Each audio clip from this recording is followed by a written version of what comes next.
Good afternoon, ladies and gentlemen. It's my pleasure to welcome you to this very short media briefing.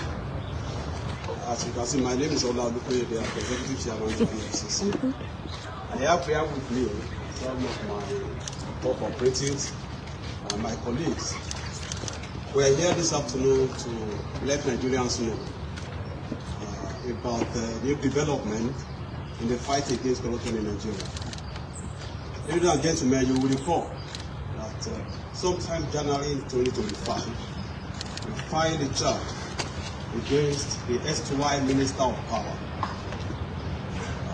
for allegedly converting over 33 billion naira, money that was set aside for Mambila and Zungeru Power Project.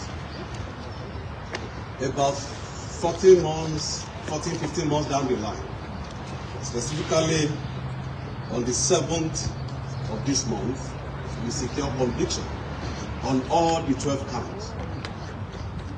But because the main defendant was not present then, we went into ID. Nigerians will know the issue of sentencing was shifted. And on the 13th of this month, he was sentenced in absentia. Since then, we have decided to open our intelligence surveillance reconnaissance, looking for him all over the place. And I'm happy to announce to Nigerians that at about 3:30 a.m. this morning, we arrested Mr. Saleh Mamman somewhere in Kaduna. This is a test of the commitment of the federal government of Nigeria to the fight against corruption in Nigeria. And to assure Nigerians that anyone who has pilfered government or national resources will not go unpunished. And the eagle eye of Economic and Financial Crimes Commission will always catch up with you wherever you are hiding. So it's important for us to let Nigerians know that we are working. There is no area that we will not go into, not leave any area unturned or untouched, just for us to ensure that we fulfill our mandate and to assure Nigerians that we will uphold our mandate, ensure that everyone, whether private or public person who has stolen Nigerian money, will be investigated and be brought to book. Thank you very much. And that is the news we want to put to Nigeria. So where is he? It's in our custody at the moment. It's in our custody at the moment.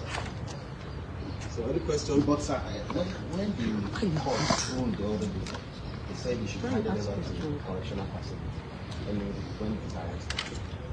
Okay. You want to know whether it is right to do since it's already convicted and been sentenced. That's right.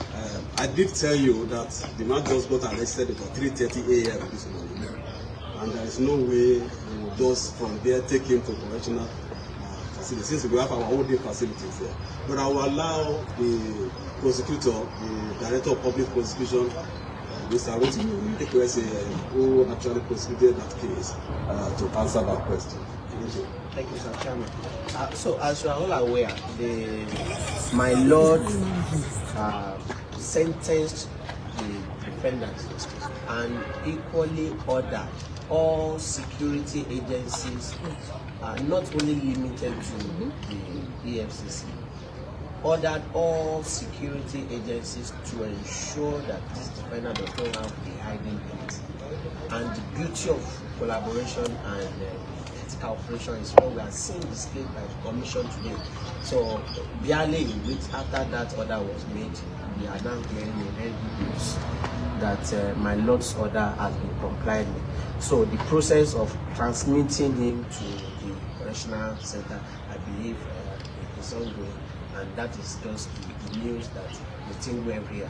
That the conviction is not just another mean without execution. Now the conviction was made, the judge sentenced, and now we are able to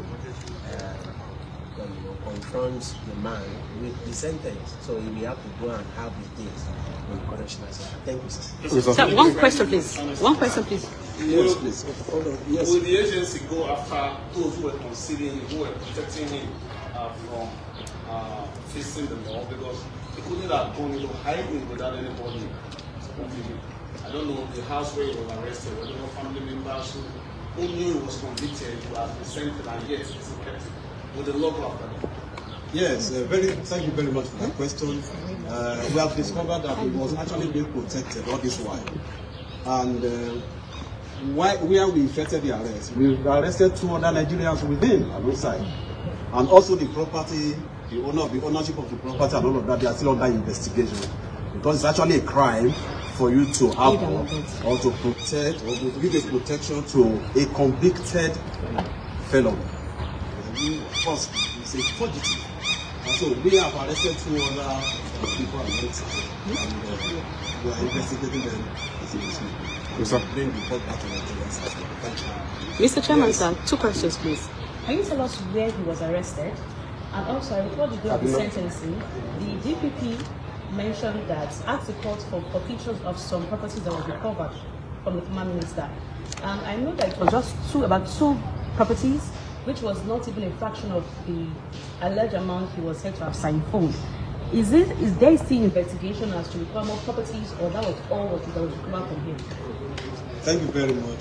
To answer your first question, he was arrested somewhere in Rigasa in Kaduna. And secondly, as I'm talking to you, because you see ongoing with respect to other properties that we suspect the man from. As a matter of fact, just a few days ago, we discovered another one.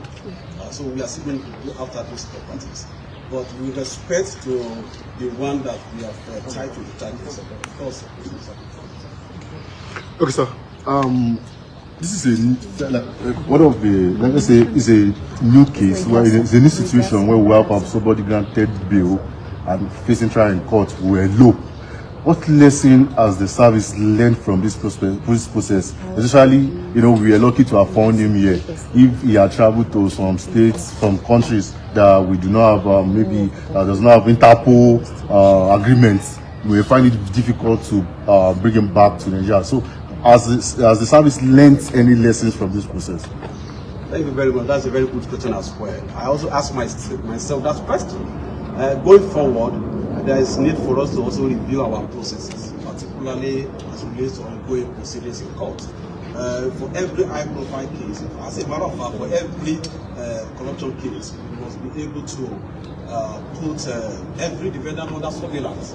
Because it's not in the interest of the country for somebody who's under criminal trial or criminal prosecution to escape from jurisdiction.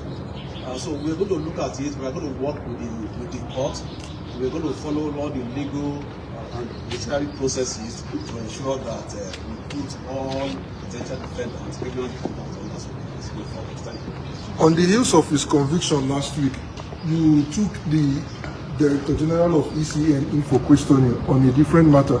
Has he been granted bail, or is he still with you, sir?